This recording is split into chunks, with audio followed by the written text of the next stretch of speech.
하나님께서 주신 환경 때문에 상황이 어쩔 수 없어서 이렇게 되었습니다 하지 말라는 겁니다. 상황이 어쩔 수 없어서 뇌물을 먹었습니다. 저는 어쩔 수 없이 미워했습니다. 저는 어쩔 수 없이 무정하였습니다. 왜냐하면 하나님께서 그러한 환경을 주셨기 때문에 저는 할 수 없이 하나님의 법을 지키지 못했습니다. 이렇게 하지 말라는 것입니다. 왜? 하나님께서는 그 누구를 유혹하시지 않으시는 분이시다. 그것이 꼭 무슨 이렇게 꿰어가지고 에서의 유혹을 말하는 것이 아니라 어떤 환경, 환란이 아닌 그 어떤 미혹 때문에 어쩔 수 없이 사람이 죄를 짓는 경우는 없고, 또 그런 상황에 두셔가지고 유혹을 받나 안 받나 이렇게 하시지 않는다는 겁니다. 죄를 위한 환경을 하나님은 결코 허락지 아니하신다. 상황이 죄를 만들 수는 없다. 하나님께서 아담과 하와에게 모든 것을 주셨습니다. 그런데 범죄했습니다. 보암직도 하고 먹음직도 했습니다. 하나님이 유혹하셨느냐? 하나님이 유혹하지 않으셨습니다. 자기 욕심에 끌려서 선악과를 먹었다. 하나님과 동등되려고 하는 유혹 때문에 지금 세상이 범하는 죄의 본질이 무엇입니까?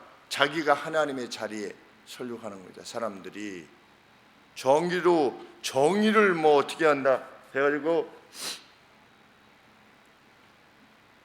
지금 이 나라가 이렇게 난리가 아니겠습니까? 정의를 뭐 어떻게 한다. 그래가지고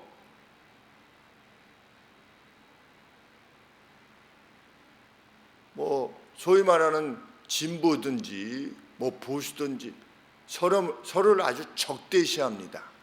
말도 막 심하게 하고 상대가 없어졌으면 좋겠습니다.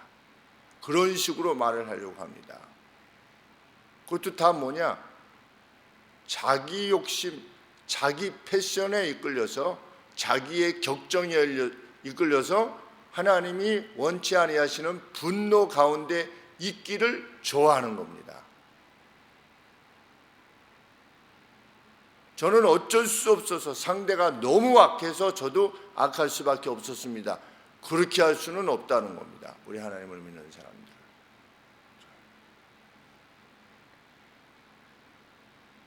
예수님을 믿는 목사들조차도 한쪽 목사는 이쪽 편에 서서 상대를 막 공격을 하고, 또 어떤 목사는 또 이쪽으로 서서 또 상대를 막 공격하는데, 뭐 목사가 써서는 안 될 용어들을 사용해서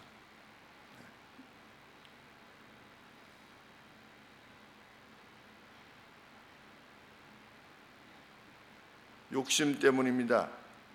욕심이 무엇을 더 가지려고 하는 것만을 욕심이라 말하지 않습니다. 욕정을 말하는 것입니다. 러스트, 인간적인 어떤 패션에 끌려서 행하는 것은 다 욕심에 관계되는 겁니다. 거지 나사로를 부자가 돌보지 않았습니다. 그래서 하나님의 법을 어겼습니다. 무슨 죄입니까? 무정의 죄입니다. 다른 사람의 삶에 관심하지 않습니다. 심지어는 교회 내 삶에 대해서도 관심하지 않습니다. 우리가 1년 동안 어떻게 하나님께서 은혜를 허락해 주셨는가 살피는 것, 그 공동의회입니다. 공동의회에도 함께 할 수 없습니다. 성도의 교통을 믿는 겁니까? 성도의 교통을 믿는다고 고백하는 것이 과연 진실한 것인가? 그것은 환난입니까? 아니면 시험을, 유혹을 받는 것입니까? 둘 다의 불의에 해당되지 않아 보입니다. 근데 사람이 죄를 짓는 것은 둘 중에 하나입니다. 환난입니까? 환난은 아니지요. 뭐 결국 무엇 때문에 그 성도의 교통에 함께 할 수 없는 것인가? 아버지와 제가 하나인 것처럼 저들도 하나가 되게 해 주시옵소서. 이것이 예수님이 십자가에서 마지막으로 기도하신 내용입니다. 아버지와 저가 하나인 것처럼 저들도 하나가 되게 해 주소서. 저는 이곳에 더 이상 있지 아니하오니 저들이 하나가 되게 하소서. 무엇을 참으로 믿는 것인가?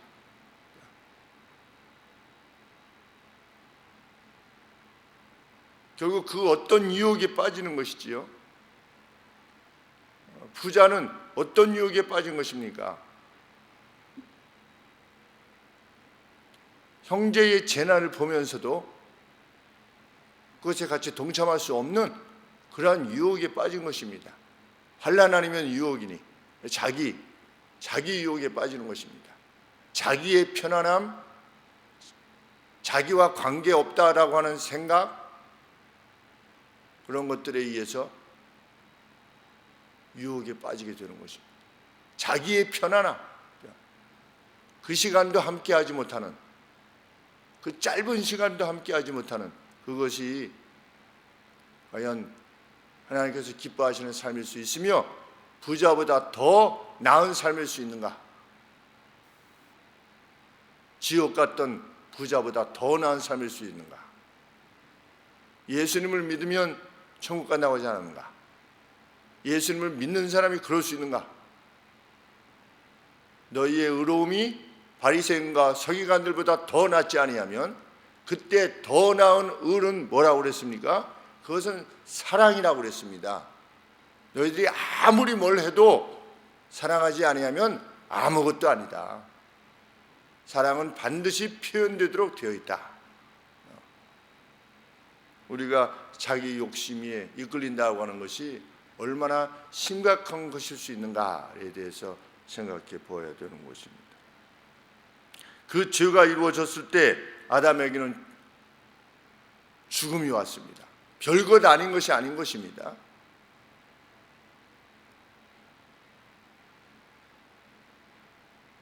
부자도 지옥 같습니다. 무서운 일이 아닐 수 없는 것입니다. 하나님을 믿는다는 것은 자기 전 생애를 들여서 만왕의 왕이신 하나님의 명령을 집행하고 순종하고 충성스럽게 행하는 것입니다. 그런데 어쩔 수 없었습니다. 하나님께서 이룰 수 없는 명령을 행하시는가? 그러신 분이 아니시다. 너 이것도 못했어? 라고 해서 어떤 명령을 주시는 분이 결코 아니시다. 하나님은 어떤 분이시다? 16절 말씀에 내 사랑하는 형제들아 속지 말라. 스스로 하나님이 이렇게 해주셔서 내가 그때 법을 못 지켰지, 이렇게 생각하지 말아라. 야, 하나님 믿기 참 어려워. 이것도 해야 되고 저렇게 해야 되고 정말 어려워. 그렇게 생각하지 말아라. 스스로 속지 말아라. 왜?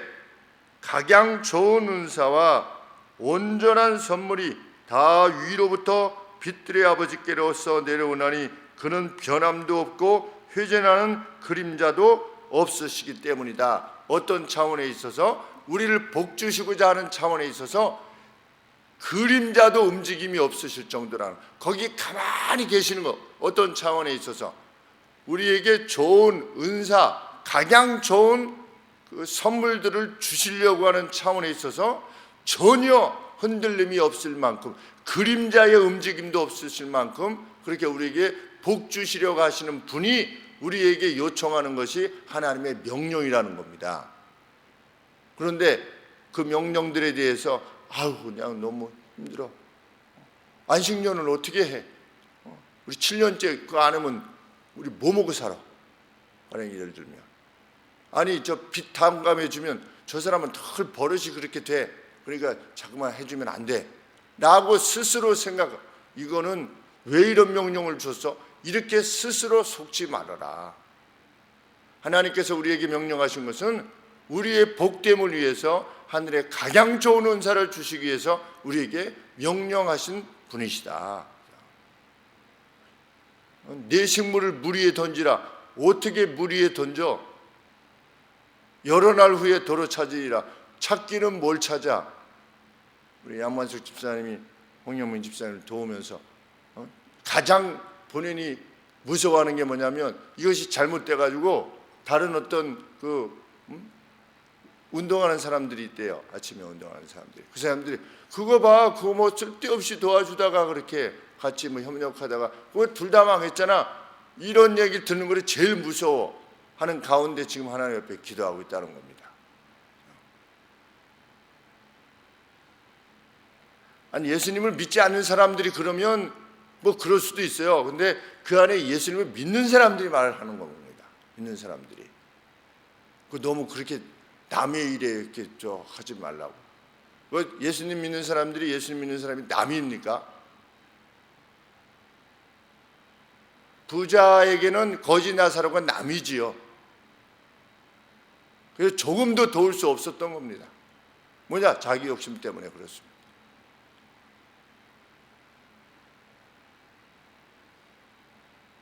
18절에 그가 하나님께서 그 조물 중에 우리로 첫 열매가 되게 하시려고 자기의 뜻을 쫓아 진리의 말씀으로 우리를 낳으셨지 않느냐. 우리는 하나님께서 만드신 첫 열매, 그 아름답고 처음 나는 열매가 크고 아주 맛도 좋고 그렇지 않습니까? 하나님이 우리를 그렇게 만드시려고 우리를 예수님을 믿게 하셨고, 하나님의 그 선한 가장 좋은 은사가 우리에게 임하게 하시기 위한 길로 우리에게 명령하신 분이 아니시냐.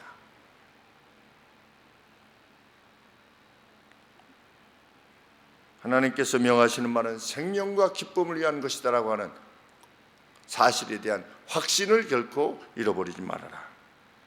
어떤 상황 속에서도 하나님께서 명하시는 명령에 귀를 기울여 행하는 자는 하늘로부터의 가장 좋은 은사를 받게 될 것입니다. 일생 그것을 확인하게 될 것이며 우리 자녀들에게, 후손들에게 그 증언을 남기고 떠날 것입니다. 우리 새로 지지난주에 왔던 6학년 어린 아이가 있어서 얼굴 표정이 이렇게 처음 왔는데 그냥 이렇게, 그래서 너는 어렸을 때부터 교회 다니는데 어때, 예수님을 믿니? 그랬더니 아니요. 예수님을 아직 안 믿어. 네. 그래서 제가 그랬습니다. 부모님한테 가서 다음 주일 올 때까지 부모님한테 가서 저는 아버지, 엄마 왜 믿어야 됩니까? 그걸 여쭤라. 엄마 아빠한테. 그리고 내가 하나님을 믿어야 되는 증거에 대해서 엄마 아빠가 생애내에서 내가 이렇게 했더니 하나님께서 이렇게 해주셨다라고 하는 증언에 대해서 한 가지씩 말씀해 달라고 하고 와라. 이번 주에 안 왔어요. 이제 곧 이사 오게 되는데, 그 앞에 이사 오게 되는데 그렇게 한 30분 정도 얘기를 했는데, 나는 우리 아버지한테 들었기 때문이다. 어렸을 때 중학교 2학년 때 아버지가 이렇게 혹 이야기 그거를 나한테 해주셨다. 처음 예수님 믿기 시작한 그거에 대해서 증언해 주셨고, 살면서 수많이 증거해 주셨다. 2시간씩 3시간씩 말씀해 주셨다. 그리고 저도 얘기를 해줬어요. 목사님이 하나님을 진실로 살아계시다라고 믿는 여러 증거들이 한 12번 내지 13번 있는데, 그 중에 하나가 이렇게 제가 그 정도 내가 쓰는 종이다 이렇게 말씀하셨던 내용을 이렇게 들려주었어요. 나는 진실로 하나님이 살아계시다고 믿는다. 목사의 짓을 하고 있는 것이 아니란다. 만일 나도 하나님께 대한 확신이 없으면 목사님도 좋은 회사에서, 한국 오츠카라고 하는 회사에서 지금 돈 많이 벌고 적어도 공장장은 하면서 지금 돈 많이 쓰고 살았을 거다. 이렇게 쭉 얘기를 해줬어요. 얘기를 해줬더니 우리 윤희가 주일날 저녁에 아빠 그 학생한테 뭐라고 얘기했어요? 왜? 초반에는 이렇게 그냥 이러고 있더니 아빠랑 무슨 얘기를 하고 나더니 아이가 좀 이렇게 달라졌다는 거예요. 그래서 진실이 대하면 달라진다. 사람은 누구라도 처음 만났지만 30분 정도라도 자기의 진심을 전하면 내 영혼에 대해서 정말 관심하는 사람이구나. 어디 교회에서 목사가 초등학교 6학년 아이하고 이렇게 깊이 이야기하겠냐? 어느 교회가 실은 자기의 영혼에 대해서 관심해주는 사람에 대해서 마음을 열게 되어 있단다. 제가 이렇게 언급했는데 정말 우리가 숨질 때에 우리 자녀들에게, 우리 자손들에게 아빠는, 엄마는 이렇게 하나님이 살아계신 증거들을 보여주시는데 내가 그렇게 그 상황에서 순종했을 때 하나님은 이렇게 놀라운 일들을 나에게 주셨단다 라고 하는 고백을 남기며 갈 수 있는 우리가 되기를 소원합니다. 기도하겠습니다.